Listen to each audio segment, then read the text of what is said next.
these are actually this is the so-called DNA channel, where you get the inner part of the cell, and different channels capture different properties of those cells. And we see again that some heads are, for example, this one learn like this sort of foreground masks. So it's not just a method that works on natural images. It can work across different domains, and all the evidence points to the fact that this visualization are easy to grasp, and they point to the fact that the model indeed captures some of the features that we would like to learn for this domain, even though we don't have any label information, as in supervised or these clip models that have this text description, even though it can be noisy. These are some visualizations, again from our work. So different colors should be mapped together because they correspond to drugs applied to cells, different drugs that are applied to cells that have similar effects, and we know that in advance. And we see how this is like the baseline. This is a non-deep learning based baseline, and these are the master encoder and this DIME approach. And again, we see some very rough idea. This is like a low dimensional projection that's called UMAP. It's really similar to TSNE and PCA.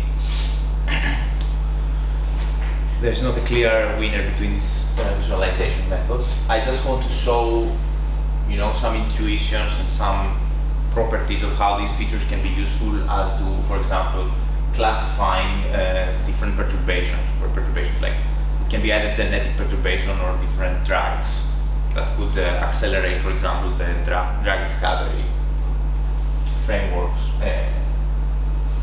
pipelines that we have right now.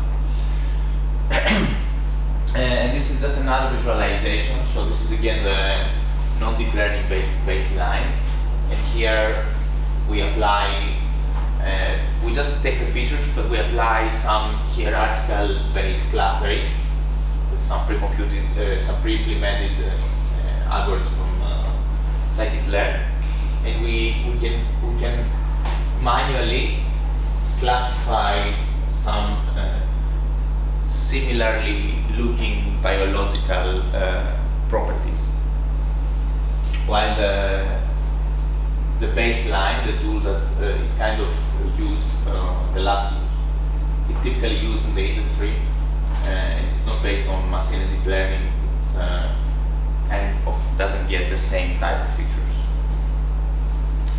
And these are data that the model has not been trained on, so it's kind of an out of domain because these are like a genetic perturbation.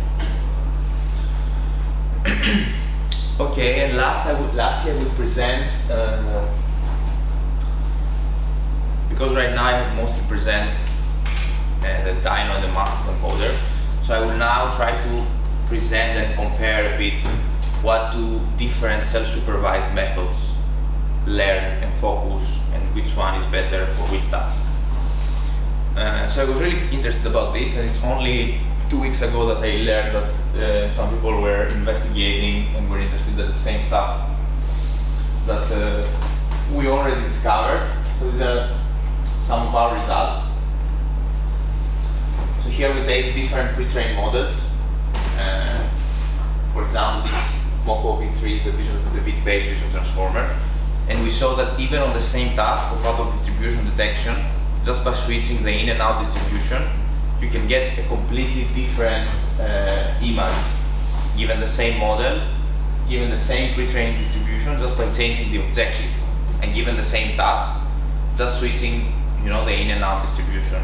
So we are still, it's an open area of research, and we are really curious why, for example, this model is the second best model on this Cypher 10 and Cypher 100 as out distribution, while here it's one of the worst performing methods. So the results indicate that these features are not consistent even across the same task by switching the distributions. So now we take a step back and we will consider a bit the dynamics, the objectives basically of those models, because we either have the standard augmentation pipeline with crops and jittering, or we have masking, the so-called masked image modeling objective, where you mask part of the sequence, which are the path projections, and then you try to predict those paths. So these are, so the work that I will present is one of the very few ones that exist at the moment, and I was really happy to know that somebody published results on this direction, understanding the different self-supervised pre-trained models.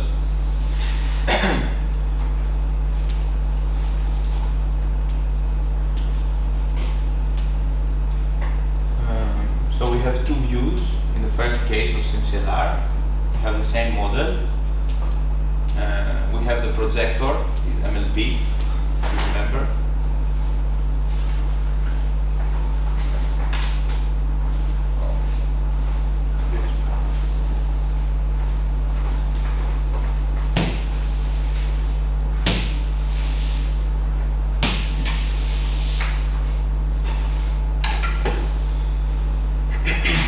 We have this projector MLP. Here we have Z1, Zi, and then Zj. And here we take the info NC or contrastive learning objective. And in the case of vision transformers, we take the classification token of, because the vision transformer gives us a representation for each token on the sequence. So typically these methods just take the classification token and then apply the objective there. The other alternative is these methods that are based on masking, like the masked encoder, or this is just the alternative that they consider. So you have some sequence, then you have your model, as you can see there, and you apply the loss on the image space, and you try to reconstruct those patches. Or let's say these patches masked.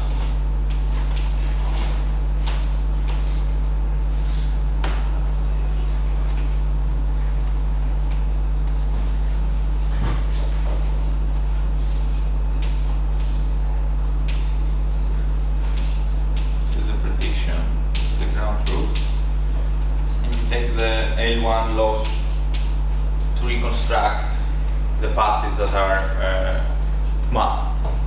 And I gave you like a very small intuition that in vision, because you have a much more redundant information, that the masking ratio is much higher than natural language.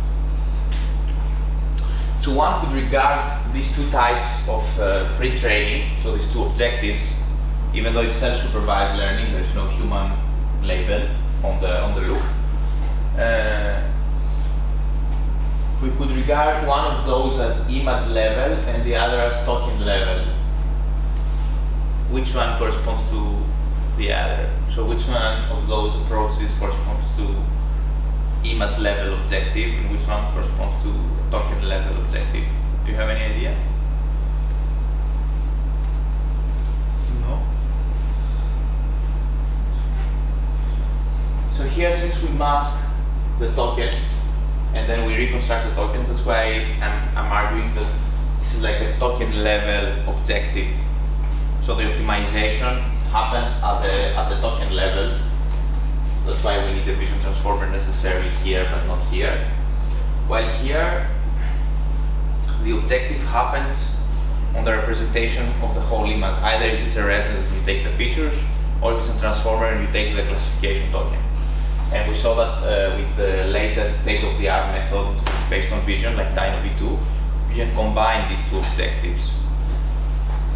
However, in this study that I will present, they just wanted to study these two different pre-training types on the same data. and compare them. So these are how the learned features look. So this is based on contrasted learning, and this is based on masked image modeling. So MIM stands for masked image modeling, which is this approach right here. So this is a different visualization than what we have typically seen. They visualize not just the CLS token, so basically 1 point for each image. They visualize the different tokens for so 196 tokens for 18 images, and these 18 images can have these 3 different classes.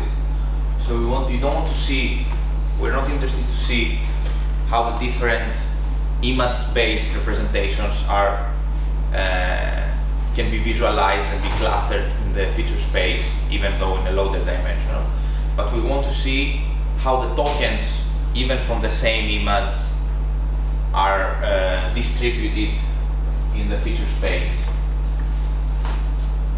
And you see that there is a different trend, more or less. And yeah, as I'm writing here on the left, that the more clearly separable these tokens are distributed, the more easy it is to train a classifier, so with linear probing and all this stuff. So I think if we had like another visualization with Dino, these features would even look even more separable, probably.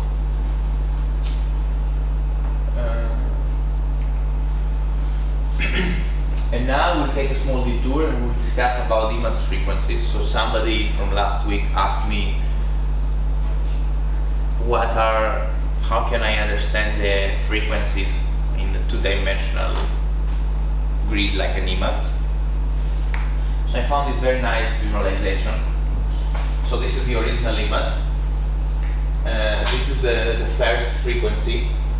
So the frequency means that if we regard the pixel as a signal, and then we want to see how rapidly or slowly the pixel is changing, but instead of having like a 1-dimensional signal as you typically do in image processing, here we want to see how this pixel values, so the intensity of the pixel is changing, but not across time, across the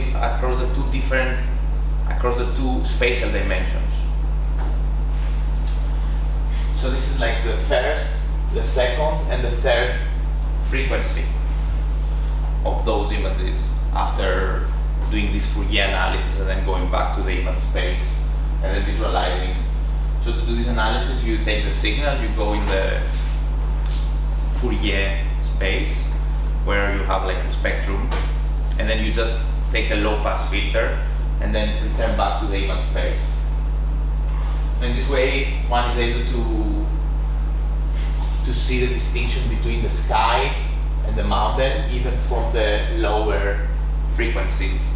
That's why we discussed about last week about this texture shape bias, that the lower frequencies correspond to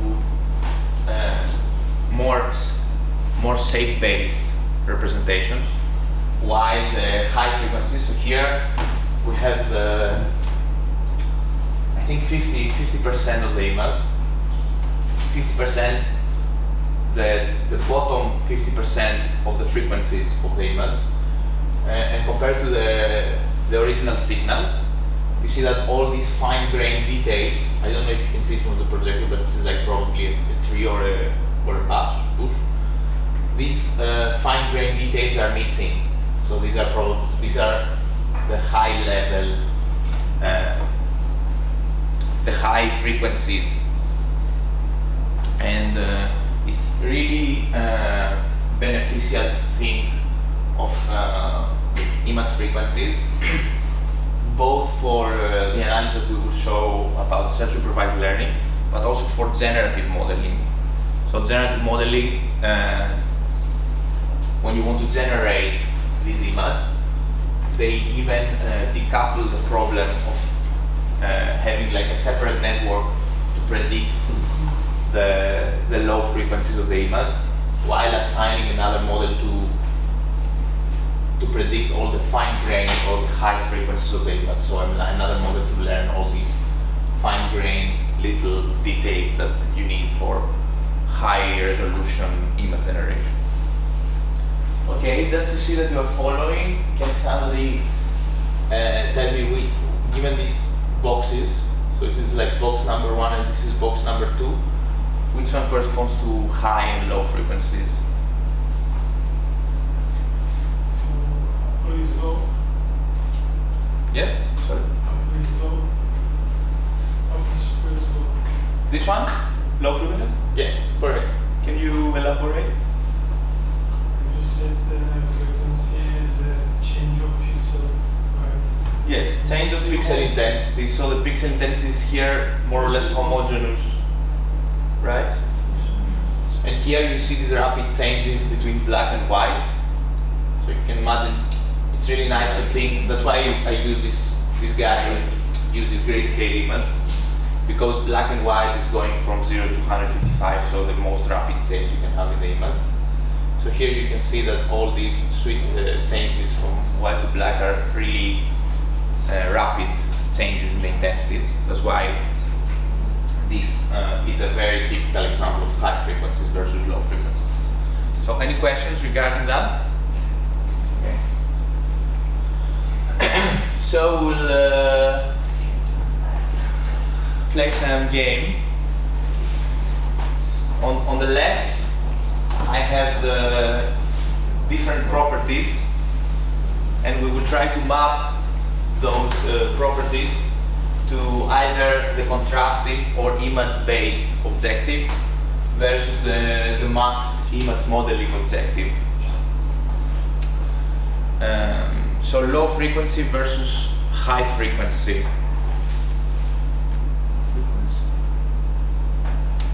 Yeah. So low frequency versus high frequency. Does anybody who wants to guess which one corresponds to contrastive versus masked image modeling?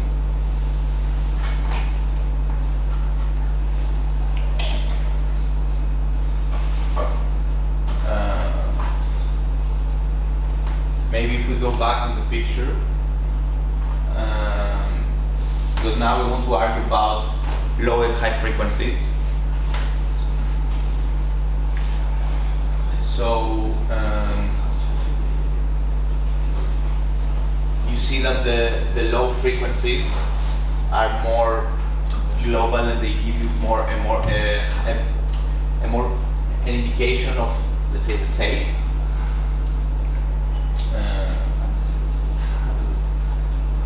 So basically, sorry? Which one?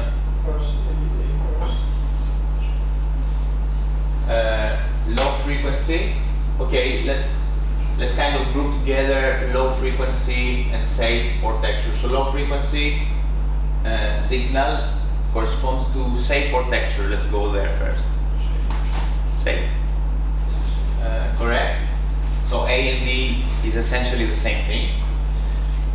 And to get these shape-based features, you need like a more global context. That's why this image level objective of contrastive loss, or even with Dino, that's happening on the representation of the whole image, is highly linked to both low frequencies and shape-based features.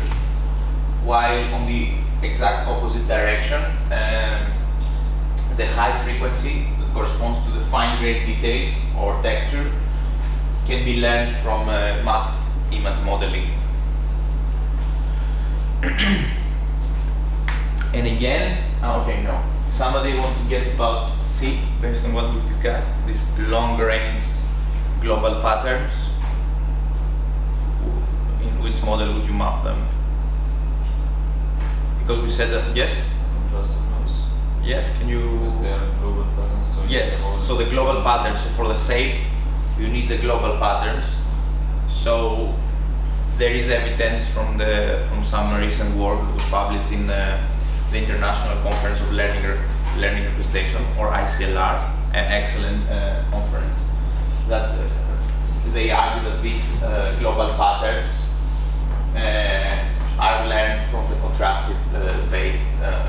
approaches. So we cover from A to E. So this one, okay, this refers to vision transformer specifically.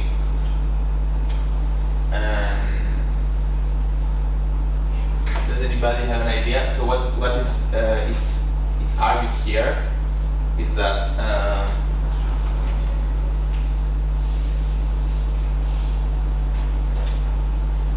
so the query is like inside the self-attention mechanism. I was thinking to present some equations, but I wanted to avoid that. I have an image in the next slide regarding this one. So we want to see all these different. So let's ignore the word query. So how are the tokens distributed? So something like these ones. So which are more homogeneously distributed as they write. So here they say collapse because they argue that different tokens inside the image should have distinct representations. So in which case the model is not incentivized to have different representations for the tokens. Any ideas? Contrastive loss. Yes, so F corresponds to contrastive loss because there is no token-based objective. So the tokens have no incentive to be separate, to have separate representations. So even if you group them together, you can still learn a global representation for the whole image. While in the masked image modeling, where you reconstruct tokens each time, the tokens cannot collapse into the same representation.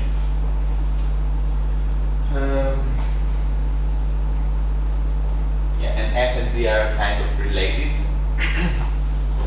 Okay, maybe we have already covered, but do you remember which of the two approaches is better suited for this dense downstream task like semantic segmentation? So letter 8. Any guesses? No? Yes? Maybe must be modeling. Yes? Do you have any intuition? Yeah, because for semantic segmentation you need to go to the pixel level. So Exactly. that you have more local Exactly. information. Okay, so you start to get some initial intuition of this analysis. Okay, works better for linear probing. Anybody? Yes? Contrastive loss. Yes, correct. Yeah, by contrastive, even if you use all these image-based objectives like Dino and stuff, and for masked image modeling, it doesn't really matter if you use this, the approach that I presented or the masked autoencoder or anything.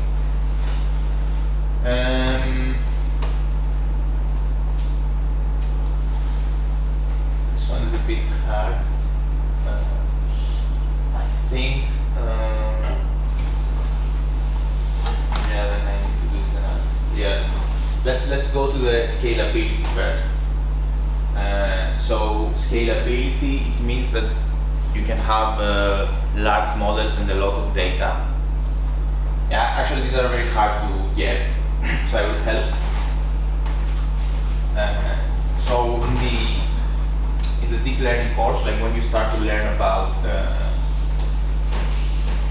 the features of a convolutional neural network, you have this very typical example of some plot, some different visualizations, and then you have these early level features. So what is learned usually in the first layers of a convolutional neural network. Engines, orientations. Yeah, where if you look at most information online, they tell you that you have these low-level features in the early layers, which can be like edge detectors or similar things. And in the high-level, let's say, layers, you have more high-level features. So one filter could focus on the eyes, one could focus on the face, and so on. Okay, the illustrations are not the best. Late. So the latest layers correspond to higher level features, so more complex features. So this relates to later layers, similar in self-supervised learning, correspond to these more, let's say, global or high-level features, which correspond to contrastive learning. And scalability, especially if you consider the analysis that we saw about Dino and how you go from Dino to Dino V2 and all these analysis about the centering, because you don't have the negatives. So you have a lot of instabilities and these possible modes of collapse where we discussed.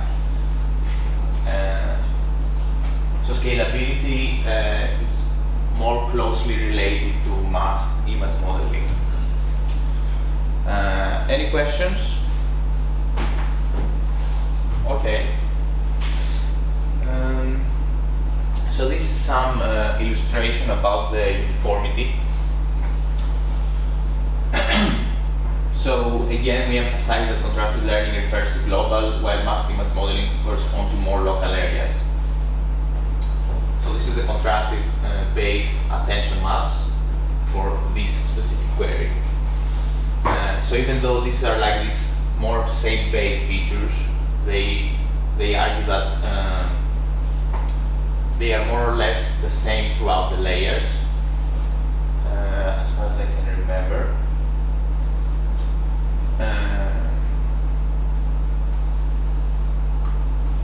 While in the case of masked image modeling, you have more localized features. So this is another illustration that I found, and all these analysis is based on this recently published work. And yeah, in 1 or 2 years, maybe we'll have more understanding as things might change. But this is as far as we have some current understanding and intuition. So I have talked a lot about this divergence between linear probing and fine-tuning, and this seems to be true even for this categorization of masked image modeling versus contrastive learning or Dino-based methods. So you see that when you are on the x-axis, the more right you are better at linear probing. And the fact that the model is very good at linear probing doesn't mean that it's good when it's fine-tuned on different tasks. So you see that there is this inverse relationship. So the best masked image modeling methods are very good, especially when you fine-tune on object detection and semantic segmentation. While these image level objectives, like cross entropy with Dino and contrastive learning with SimCLR, are more suited for linear probing.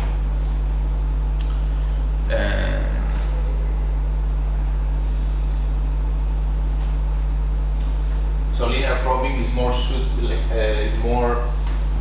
something you would do in a small data regime, as we say, like when you have like few short data sets or like small data sets that you just need to train a layer on top.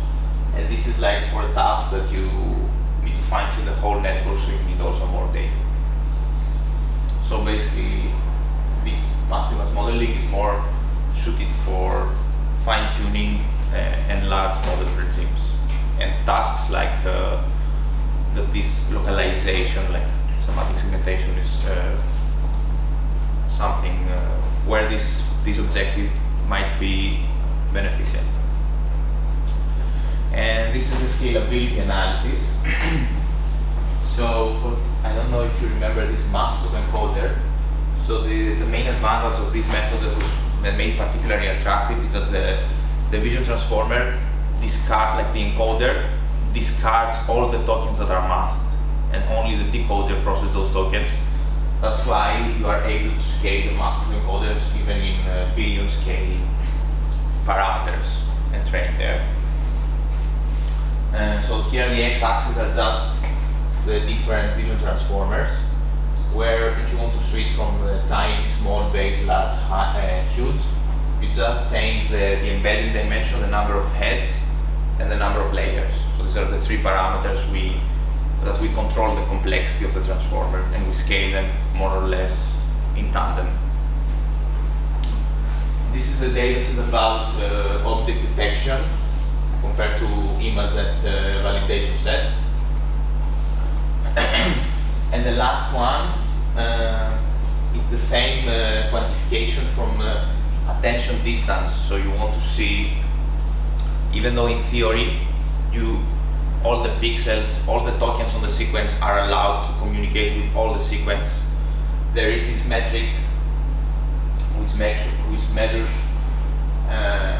how many pixels far away does this specific layer or head is actually seen, and it's averaging this between heads for one layer, so the 12 layers of the transformer, and they call this either effective resolutive field or attention distance. The details don't really matter, we just want to show that the masked image modeling is more localized information, because you see effectively you see a much smaller area around you as it's indicated from the attention distance. While these are more this contrastive based approach is just more global. So these are the results to indicate everything that I presented previously. And that's the end. I hope it didn't take so much time. Thank you so much.